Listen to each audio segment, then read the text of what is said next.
Thank you, Madam Toastmaster, fellow Toastmasters, and esteemed guests. On our journey in Toastmasters, we tell many stories.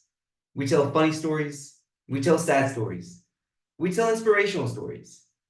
But tonight, I just want to tell a truthful story about my own journey. So let's put our traveling caps on and go back in time a little bit further than Central Time to 2016. I'm having the night of my life. I'm graduating from college now. I just got recently married and I'm about to start my real life. And if you graduated from college, you know the excitement, you know how it feels like, because I know I'm going to crush it. And then the next day comes, and okay, what are we going to do? I sit with my father. He asks the same question. I tell him, look, I want to get into real estate. It's the family business. This is what I want to do. It needs to be here in Israel. What do you think? As a good father is, says, don't worry, I got your back.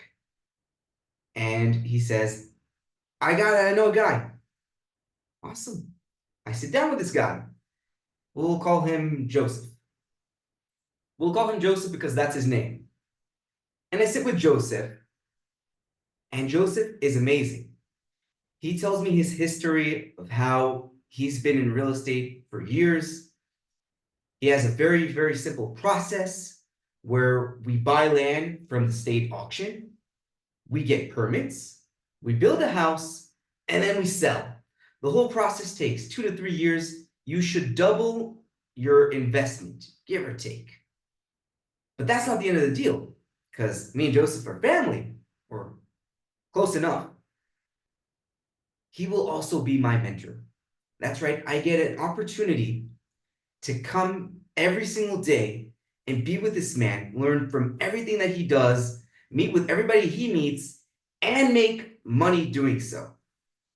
Or, in other words, I get to immediately and enthusiastically quit my day job because who needs them? I have Joseph now, and use my savings to now work for him for free.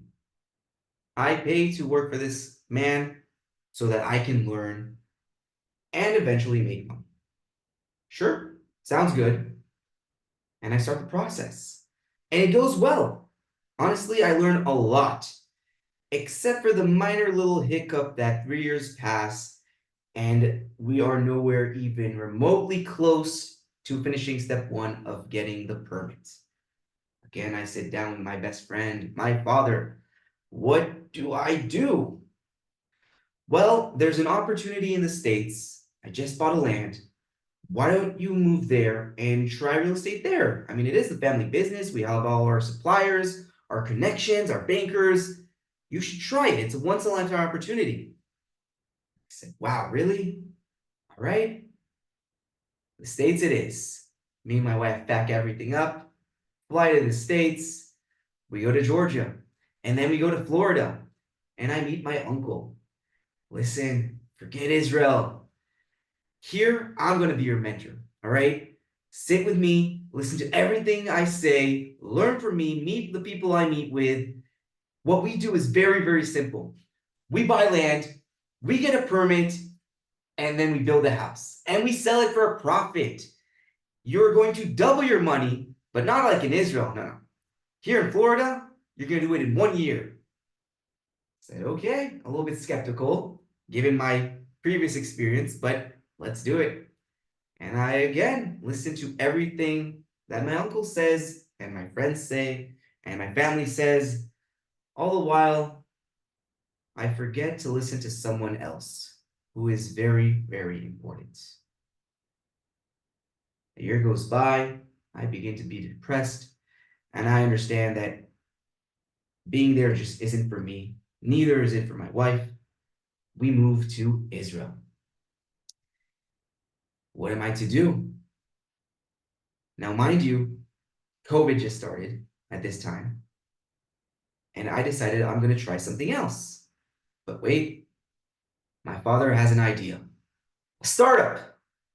Dad, I don't know anything about technology. How am I going to run a startup? Guess what happens? I meet a guy.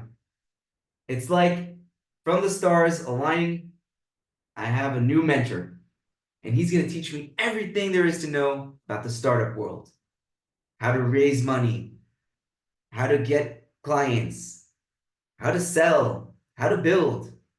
Except instead of building a house, it's going to be a high-tech company. Awesome. I get to learn again. Sounds good. And I listen to everything he says. And I do everything they tell me. Both the mentor, my father, our business partners. And again, I listen to everybody except for someone very, very important. And I try to prove myself. So I work even harder and harder and harder until I eventually crash. Because I realize the person who is most important and who I'm not listening to is me. I listen to every mentor so much, trying to impress, trying to succeed, working all hours of the day. I lost sight of who I am and why I'm doing everything I'm doing in the first place. Why am I sharing this story? First of all, to be clear, I'm enormously grateful for the opportunities that I had and for my mentors. But being a protege is only a role. It is not your identity. So next time you find yourself being mentored, and I hope for you that you will be, and that you have an amazing mentor like the one I have, even now in Toastmasters, or the coach I have. Don't forget who you are. It's good to seek advice. It's good to learn from people's experience. But remember, you are worthy. Don't ever get to a point where you need to close yourself in a room and fart next to the other person. Trust yourself and remember your own voice. I wish you all the best of luck.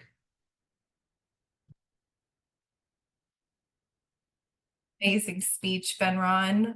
I thank you so much for sharing that with us. Madam Timer, can you please start the timer for 2 minutes for written